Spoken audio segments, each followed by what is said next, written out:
Autre question pour vous, Hervé Roland, qu'on a reçue avant la conférence de presse. La Fondation pour l'école a été reconnue comme un plan alertant à maintes reprises sur le numérique à l'école, et vous venez de l'IBM, n'y a-t-il pas là une contradiction? Formelle, une contradiction formelle, mais pas matérielle. Nous sommes les premiers à dire que le tout numérique est une aberration. Et là, je parle de la vie dans l'entreprise, a fortiori dans l'éducation. En particulier, l'idée qu'on ne prend des notes que sur clavier me paraît... enfin, dans notre maison, on dit exactement l'inverse. L'informatique est un outil, comme un livre. Donc un livre, ça peut être un livre de poésie, ça peut être Victor Hugo, et ça peut être de la pornographie. C'est toujours un livre, c'est un outil. Donc il ne faut jamais condamner un outil, il faut condamner potentiellement l'usage, le mauvais usage qu'on en fait, et favoriser le bon usage. Donc l'informatique peut être utile. Il est clair, et nous sommes en train de le voir ce matin, que les moyens informatiques nous permettent d'être, certes, dans un mode qu'on n'aime pas trop, mais c'est mieux que rien. Et ce télétravail ou ces téléconférences, finalement, à force de les pratiquer, ben on s'y habitue. Et il faut laisser l'informatique à niveau d'outils.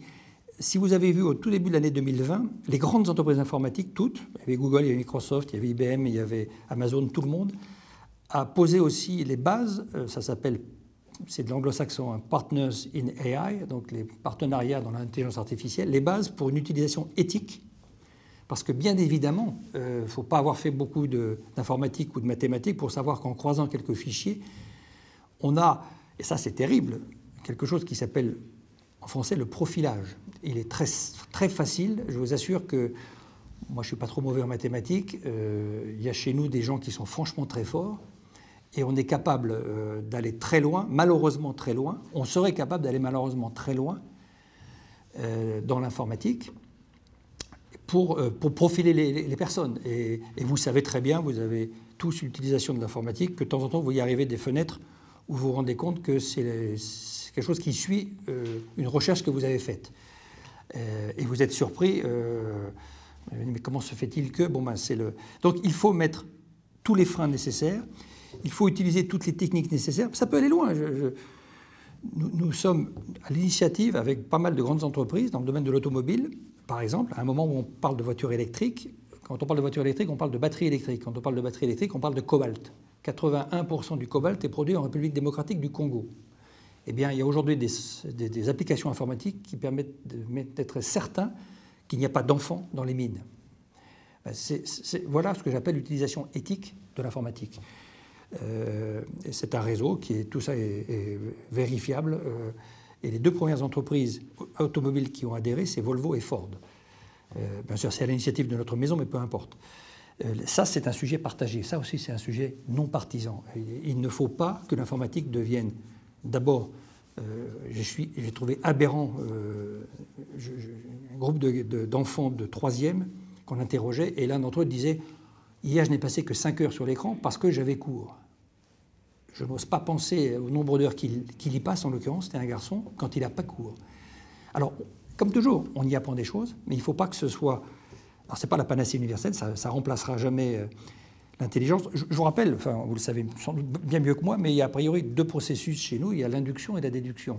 Les systèmes informatiques, aussi puissants soient-ils, ne font que de la déduction de ce qu'on leur a appris. Je prends souvent l'exemple bête d'une caricature. Si vous montrez 1000 caricatures de... Je ne vais pas donner de nom, Charles de Gaulle, allez, ça c'est neutre, peut-être que l'ordinateur finira, après des mois et des mois d'apprentissage, par reconnaître une 1001e caricature. Mais si vous le mettez une caricature de Napoléon, il repart à 0. C'est ça le problème de l'intelligence, la soi-disant intelligence artificielle. Parce qu'il n'y a pas de processus inductif qui est celui des êtres humains. Ce qui me rend d'ailleurs très sceptique à l'égard de la voiture autonome, tant qu'il y aura une cohabitation de voitures autonomes et de voitures qui ne le sont pas, c'est-à-dire d'êtres humains conduisant une voiture, surtout en France. Les réflexes des uns étant absolument pas ceux des autres, et je n'ose penser ce qui se passera à un carrefour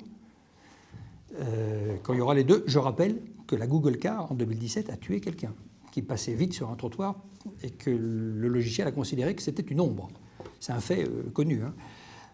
Ça a calmé d'ailleurs pas mal d'expérimentations. Donc encore une fois, se confier complètement à l'informatique est une aberration. Et je parle d'une maison qui connaît à peu près bien le sujet.